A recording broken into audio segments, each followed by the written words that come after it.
Live from our 7 Tasmania studios, your nightly news with Rachel Williams begins now. In Tasmania, right to information documents have revealed nearly 100 racehorses have died away from the track over the past 2 years. The Greens are calling for a parliamentary inquiry, but the industry says it's already taking action. Life after the finish line can be a brutal business, but this is where the lucky ones live out their days. This is Beau. Beau would have been pet meat if we hadn't taken him, and this big fat backside belongs to Myrtle, who was just about to get on the truck to go for pet meat. Now right to information documents have revealed the fate awaiting Tasmania's racehorses. Between August 2017 and 2019, 19 standard and thoroughbreds were euthanised at the tracks. But over the 2 years, 91 horses died from injuries away from the track, and this year fatalities in thoroughbreds has increased. It's not sport, it's an industry, and it's an industry that relies on the breeding of beautiful animals for the making of profit, and when they're no longer making money, their fate is very uncertain. The number of rehomed horses also dropped from 324 to 234 as of August.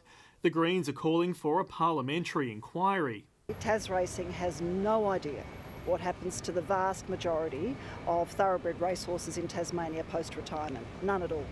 Tas Racing does run a program for retired racehorses called Off the Track.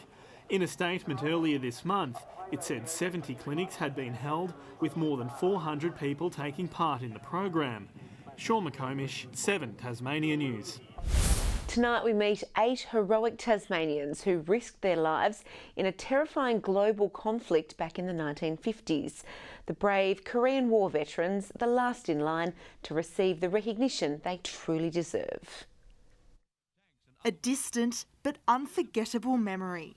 Troops mobilising their aircraft and preparing for a gruelling 3-year battle between North and South Korea.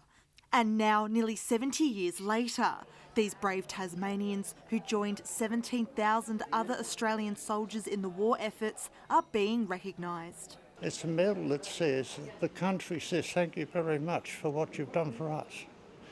And they put that round your neck, and I tell you what, I'm immensely proud of it. The local veterans awarded medals in a special ceremony, the last in line to finally receive the honour, joined by a retired general of the Korean Army. And as a retired general, it's a great honour and privilege to show his sincere respect and Korean War veterans and families. This war widow is accepting the award on behalf of her late husband, who fought on the front line from 1951 to 53. Rex would have been so proud. I was just that it was such a big part of his life, and he sort of lived it every day. A time for old and dear friends to get together and keep the treasured memories alive.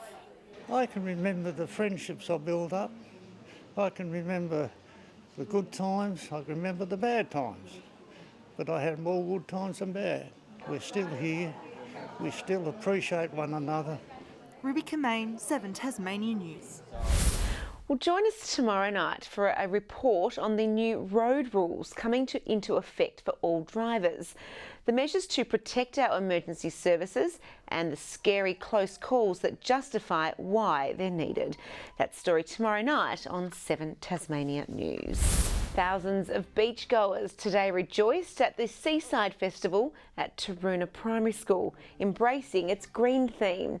Some environmental warriors were out collecting disposable food containers for recycling. The public was also encouraged to hire reusable plates and cutlery or bring their own to minimise waste. If we reuse them, then they can be used over and over so that we don't just keep on buying more and then they keep on going to landfill. The festival also raised money to plant extra trees to reduce the carbon footprint. A short time ago, Queensland beat Tasmania in its Sheffield Shield clash by 10 wickets. George Bailey had kept Tasmania's very slim hopes alive. His day finally ended on 82. After 14 batsmen fell on day one, the wickets kept tumbling as the Tigers tried to protect their slender first innings total. Jackson Bird claimed Bryce Street, Gabe Bell clean bowled Jack Woodemuth, Riley Meredith waved a red flag in front of the Bulls and the pressure worked. Alex Pycroft mocked up. To Pissie's bowled him straight through. Meredith caught Cameron Gannon on the hop. Big shout, and he's out. A wild slash and catch gifted Pycroft his second scalp, but the one that got away, Sam Hazlitt, changed the course of the game. He would bring up his century with a 4, he'd follow up with a 6, as the Bulls climbed to an innings total of 240.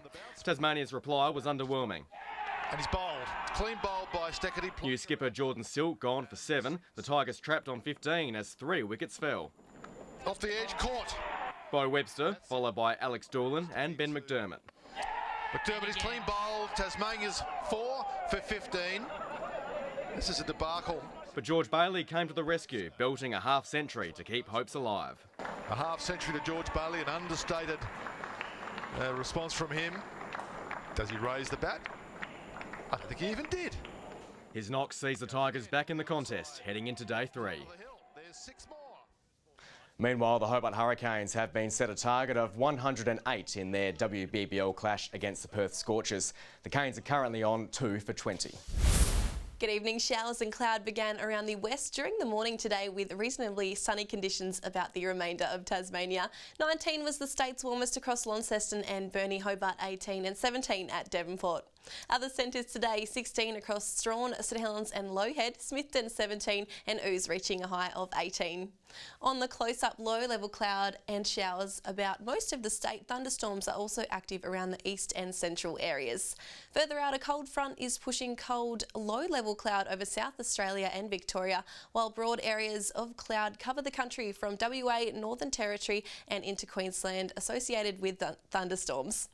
Tomorrow, a cold front crosses Tasmania with another following close behind, while a high-pressure system remains off the southwest of WA. Northwest to westerly winds tomorrow, 20 to 30 knots, swells up to 3 metres in the west and south and up to 1 metre in the north. A strong wind warning is current for all coastal waters except the southeast coast, Tasman Island to southeast Cape. Tomorrow's forecast now, showers and 19 across Hobart and Richmond, Ouse 16. In the north, windy with showers about Launceston and Devonport 14 at Deloraine.